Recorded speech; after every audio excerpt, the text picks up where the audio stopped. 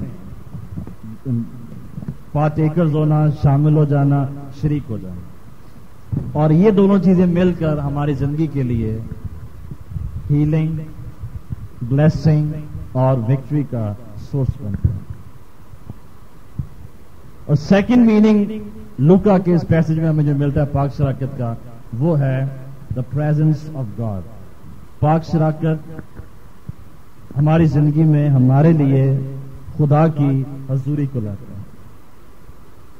میری یادگاری کے لیے یہی کیا کرو. جب بھی مجھے یاد کرو تو یہی کرو. کیا کرو؟ روٹی لو اور اس پیالے میں سے پیو. جب بھی تم یہ کرو گے تم مجھے یاد کرو گے. اور اس میں جو گریک میں جو سینس پائی جاتی ہے وہ یہ ہے کہ جب بھی تم اس روٹی کو لوگے اور اس شیرے کو لوگے تو میری پریزنس جو ہے، موجودگی جو ہے، وہ وہاں پہ. بہت سی چیزیں خدا کی حضوری کو ہمارے درمیان لاتی ہیں، جیسے ورشپ ہے. خدا بنی اسرائیل کی حمد و ثنا پہ تخت نشین ہے. کی حضوری آتی ہے، وہ کچھ کرنے کے لیے آتی ہے. کیا کرنے کے لیے آتی ہے؟ Blessing, healing, promotion, increase, victory, change ہماری زندگی میں. جب ہم دعا کرتے ہیں تو خدا کی حضوری آتی ہے. کیا کرنے کے لیے آتی ہے؟ بلیس کرنے کے لیے.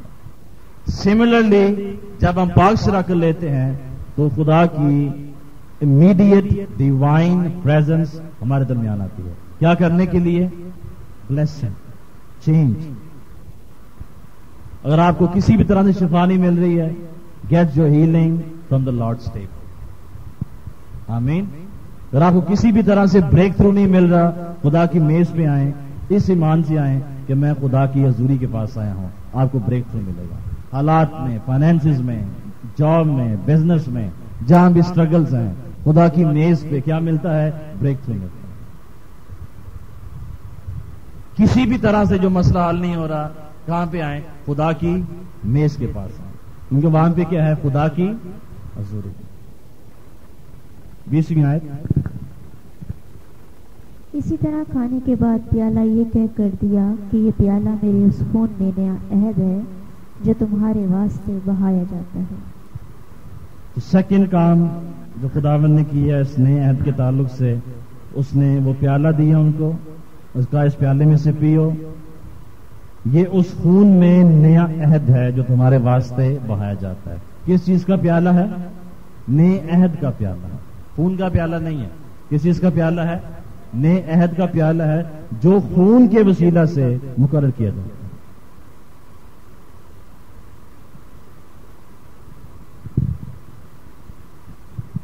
جو تمہارے واسطے بہایا جاتا ہے. اور بہانے کے لیے جو گریک یہاں پہ ورڈ یوز ہوا ہے، اس کا مطلب ہے بہت زیادہ بہایا جانا، کثرت سے خون کا بہایا جانا. تو قرآن کہہ رہے ہیں کہ یہ پیالہ، یہ نیا عہد میں نے تمہارے ساتھ باندھا ہے، اور اس کو باندھنے کے لیے میں نے بہت مرتبہ بار بار کئی جگہ پہ بہت سے خون تمہارے لیے انڈیل دیا ہے، تاکہ یہ نیا عہد میں تم سے قائم کروں. میری یادگاری میں تم ایسا ہی کرنا. تو یہ ایک حکم ہے، یہ ایک مشورہ نہیں ہے کہ میری یادگاری میں ایسا ہی کرنا، بلکہ حکم ہے کہ تم نے لازمی میری یادگاری کے طور پر اور میری حضوری کو اپنے درمیان لانے کے لیے ڈیفینیٹلی، یقیناً ایز اے کمینڈمنٹ تم نے یہ کرنا ہے، اور بار بار کرنا ہے اور کرتے رہنا ہے. متی 26 باب اس کی 28 میں. کیونکہ یہ میرا وہ عہد کا خون ہے جو بتیروں کے لیے گناہوں کی معافی کے واسطے بہایا جاتا ہے. اس جو وائن یہودی لوگ پیتے تھے عید فصح کے دن اور روٹین میں بھی، وہ وائٹ وائن نہیں ہے، وہ ریڈ وائن ہے. جو انگوروں کا جو کلر ہے وہ ریڈ ہے. تو پیالے میں جو وائن تھی وہ کس کلر کی تھی؟ ریڈ کلر کی. اور بائبل میں انگوروں کے ریڈ کلر کو کئی جگہ پہ خون کے ساتھ بھی تشبیہ دی گئی. پیدائش 49 چیپٹر اس کی 11 آیت میں، استثنا 32 باب اس کی 14 آیت میں، یسایہ 63 باب اس کی 6 آیت میں انگوروں کے اس لال رنگ کو خون کے ساتھ بھی تشبیہ دی گئی ہے.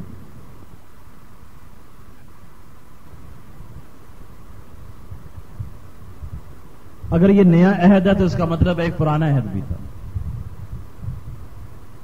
تو اگر خداوند ہمارے ساتھ نیا عہد باندھے اس کا مطلب ہے پرانا عہد وہ ختم کر رہے ہیں اور آپ کیا کر رہے ہیں؟ ایک نیا عہد باندھ رہے ہیں. پرانا عہد کیا تھا؟ خروج 24 باب 5 سے 8 ہے.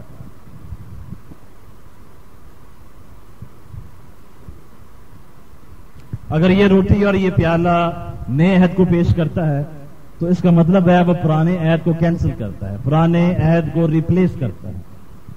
تو پرانا عہد کیا تھا؟ دیکھیں خروج 24 باب 5 سے 8 ہے. اور اس نے بنی اسرائیل کے جوانوں کو بھیجا جنہوں نے سوفنی قربانیاں چڑھائیں اور بیلوں کو ذبح کر کے سلامتی کے ذبیحے خداوند کے لیے گزرانے. اور موسیٰ نے آدھا خون لے کر باسنوں میں رکھا اور آدھا قربان گاہ پر چھڑک دیا. پھر اس نے عہد نامہ لیا اور لوگوں کو پڑھ کر سنایا. یہ وہ عہد ہے جو خدا نے پہلا عہد باندھا. تو اس میں 2 چیزیں ہم دیکھتے ہیں. ایک عہد نامہ تھا، ایک کتاب تھی. پہلی چیز کیا تھی اس میں؟ بک آف کوننٹ، عہد نامہ. یہاں پہ موسیٰ اس کو بیان کرتا ہے کہ اس نے عہد نامہ لیا اور لوگوں کو اس میں سے پڑھ کر سنا. عہد نامے کا مطلب یہ ہے خدا نے تمہارے ساتھ یہ عہد باندھا. آگے پڑھیں. انہوں نے کہا کہ جو کچھ خداوند نے فرمایا ہے اس سب کو ہم کریں گے اور تابع رہیں گے. عہد کا مطلب کیا ہے؟ خدا نے اپنی قوم کے ساتھ عہد کیا اگر تم یہ کرو گے تو میں تمہارے لیے یہ کروں گا. تو موسیٰ لوگوں کو پڑھ کے سنایا تو لوگوں نے کہا ہم کریں گے. تو خدا نے کہا میں بھی تمہارے لیے وہ کروں گا جس کا میں نے تمہارے ساتھ وعدہ کیا. تو عہد کیا ہے؟ کوننٹ کیا ہے؟ دونوں پارٹیز کا آپس میں وعدہ ہے. خدا نے لوگوں سے کہا اگر تم یہ کرو گے تو میں تمہارے لیے یہ کروں گا. اور اس کی یادگاری میں ایک کتاب لکھی گئی ہے جسے کیا کہتے ہیں؟ عہد نامے کی کتاب. ہاں جی آگے. تب موسیٰ نے اس خون کو لے کر لوگوں پر چھڑکا اور کہا دیکھو یہ اس عہد کا خون ہے جو خداوند نے ان سب باتوں کے بارے میں تمہارے ساتھ باندھا. سیکنڈ چیز جو اس عہد میں تھی عہد کا خون تھا. عہد کی کتاب تھی پہلی چیز، اور دوسری چیز کیا تھی اس پہلے عہد میں؟ عہد کا خون تھا. یعنی خداوند نے خون کے ساتھ اس عہد کو سیل کر دیا. اور وہ کوننٹ کیا تھی؟ اگر تم یہ کرو گے، جیسے خداوند اپنے خدا کی بات کرنا، میں تیرے روٹی تیرے پانی کو برکت دوں گا، تیرے بیچ میں سے بیماری کو دور کر دوں گا، نہ تیرے ملک میں کسی کے ساتھ ہوگا اور نہ کوئی بانجھ رہے گی، اور تیرے سارے دشمن تیرے آگے اپنی پشت پھیر دیں گے. تو یہ فار ایگزامپل یہ کوننٹ ہے، عہد ہے. اگر تو عبادت کرے گا تو یہ ساری چیزیں میں تمہیں دوں گا. یہ پرانا عہد تھا جو برے کے خون سے باندھا گیا. اسی سیکوینس میں لوکا کی انجیل میں ہم دیکھ رہے ہیں خدا یسوع مسیح نے کہا یہ میرا اب خون اس نئے عہد میں تمہارے لیے، اب میں تم سے ایک نیا عہد باندھ رہا ہوں. تو جب ہم پاک شراکت میں شریک ہوتے ہیں تو ہم خدا کے عہد میں شریک ہوتے ہیں. اور اس نئے عہد کو خدا نے ہمارے لیے ایزی بنا دیا. اور وہ ایزی کیا ہے؟ خدا نے کہا کہ جب تم میرے خون اور میرے بدن کو یاد کرو گے اور اس میں سے لو گے، اور جو پیالہ ہے وہ خون عہد کے خون کو پیش کرتا ہے، اور جو روٹی ہے وہ عہد کی کتاب کو پیش کرتا ہے، جو زندگی کی کتاب ہے. جب تم اس روٹی کو لو گے اور اس شیرے کو پیو گے تم میرے کوننٹ میں داخل ہو گے، اور جب تم میرے عہد کو لو گے، اس کے پاس آؤ گے، اس میں شریک ہوگے، تو پھر میں نے جو جو وعدے تمہارے ساتھ کیے ہیں وہ میں تمہاری زندگی میں پورا کروں. میں نے اسی لیے تمہارے لیے اپنا خون اڈیلا ہے تاکہ جب تم اس خون کے وسیلے سے ایمان لاؤ گے پھر میں اپنی برکت کو تم میں انڈیل سکوں. تو جب آپ اس پیالے میں سے پیتے ہیں اور اس روٹی میں سے کھاتے ہیں تو خدا کیا کرنے پہ مجبور ہو جاتا ہے؟ اپنے عہد کو ہماری زندگی میں پورا کرنے کے لیے خدا مجبور ہو جاتا ہے، کیونکہ اس نے عہد کیا۔ اور عہد کا مطلب کیا ہے؟ کہ میں نے جو وعدہ کر دیا ہے مسٹ ہے کہ وہ میں تمہاری زندگی میں پورا کروں، ضرور ہے کہ وہ بلیسنگ میں تمہیں دوں۔ بنی اسرائیل کے لیے شرط تھی کہ وہ خدا کے حکم پر عمل کریں گے تو خدا اپنا عہد ان کی زندگی میں پورا کرے گا۔ ہمارے لیے خدا نے اور ایزی بنا دیا کہ اگر تم بے وفا ہو بھی جاؤ تو میں ہرگز بے وفا نہیں ہوں گا۔ جب ہم سمپلی اس کے بلڈ کا، اس کی قربانی کا کنفیشن کرتے ہیں، اقرار کرتے ہیں، تو وہ اپنے کووننٹ کو ہماری زندگی میں پورا کرتا ہے، اپنی محبت کو ہماری زندگی میں انڈیل دیتا ہے۔ سو ہمارے لیے پاک شراکت کیا ہے؟ نمبر 1، خدا کے خون میں، مسیح کے خون میں شریک ہونا، مسیح کے بدن میں شامل ہو جانا، اس میں داخل ہو جانا۔ سیکنڈ بات، خدا کی امیڈیٹ لیونگ گلوریفائڈ پریزنس ہمارے درمیان آتی ہے، خدا کی حضوری ہمارے درمیان آتی ہے، خدا اپنے آپ کو ہم پہ ظاہر کرتا ہے، خدا اپنی حضوری کو انڈیل دیتا ہے تاکہ اس کی حضوری سے ہمیں بلیسنگ، میریکل، ہیلنگ ملے۔ آمین۔ خدا صاحب کو برکت دے۔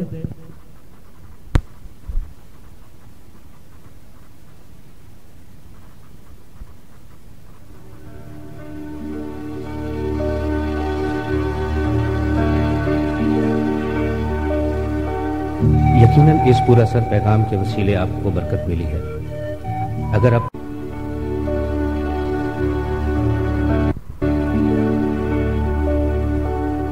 یقیناً اس پورا سر پیغام کے وسیلے آپ کو برکت ملی ہے۔ اگر اب تک آپ گناہوں میں زندگی بسر کر رہے ہیں اور آپ اپنے حالات اور مشکلات کے باعث کچلے ہوئے ہیں تو آج ہی یسوع مسیح کے پاس آئیں۔ وہ آپ کو نئی زندگی، گناہوں سے معافی، شفا اور راحت بخشے گا۔ یسوع نے فرمایا، اے بوجھ سے دبے لوگوں، میرے پاس آؤ، میں تمہیں آرام دوں گا، تو تمہاری جانیں آرام پائیں گی۔ گناہوں سے توبہ اور یسوع کا اقرار کرنے سے آپ نئی زندگی کا تجربہ حاصل کرتے ہیں۔ آپ خدا کے بیٹے اور بیٹیاں بن جاتے ہیں۔ شاید آپ کہیں، میں تو پیدائشی مسیحی ہوں، میں مسیح خاندان میں پیدا ہوا ہوں، چرچ کا ممبر ہوں اور میرا نام بھی مسیحی ہے۔ لیکن یسوع مسیح نے فرمایا، جب تک کوئی نئے سرے سے پیدا نہ ہو وہ خدا کی بادشاہی کو دیکھ نہیں سکتا ہے۔ جو جسم سے پیدا ہوا وہ جسم ہے، اور جو روح سے پیدا ہوا وہ روح ہے۔ آدم میں سب مرتے ہیں، مسیح میں سب زندہ کیے جاتے ہیں۔ میں اس لیے آیا کہ تم زندگی پاؤ اور کثرت سے پاؤ۔ نجات کے لیے اقرار منہ سے کیا جاتا ہے اور ایمان لانا دل سے ہوتا ہے۔ اگر آج آپ اپنے گناہوں کا اقرار کرنے اور ان کو ترک کرنے کے لیے تیار ہیں تو یسوع مسیح آج ہی آپ کی زندگی میں داخل ہوگا اور آپ کو نجات، جسمانی شفا، رہائی اور برکت دے گا۔ آپ میرے پیچھے اس دعا کو دہرائیں۔ خداوند یسوع، میں پورے دل سے ایمان لاتا ہوں کہ تو میرا شخصی نجات دہندہ ہے۔ تو نے صلیب پر میرے گناہ اپنے اوپر اٹھا لیے۔ اتنے برسوں تک میں نے گناہ، گندگی، غلامی اور نشے میں زندگی بسر کی ہے۔ آج تو مجھے اپنے پاک خون کے وسیلے سے دھو اور پاک صاف کر میری زندگی میں آ اور میری زندگی کا مالک اور خداوند ہو۔ آج سے میں ان تمام کاموں کو ترک کرتا ہوں جو تجھے پسند نہیں۔ مجھے اپنی بادشاہت میں قبول فرما۔ میں اس نئی زندگی کے تجربے کے لیے تیرا شکر کرتا ہوں، یسوع مسیح کے نام سے، آمین۔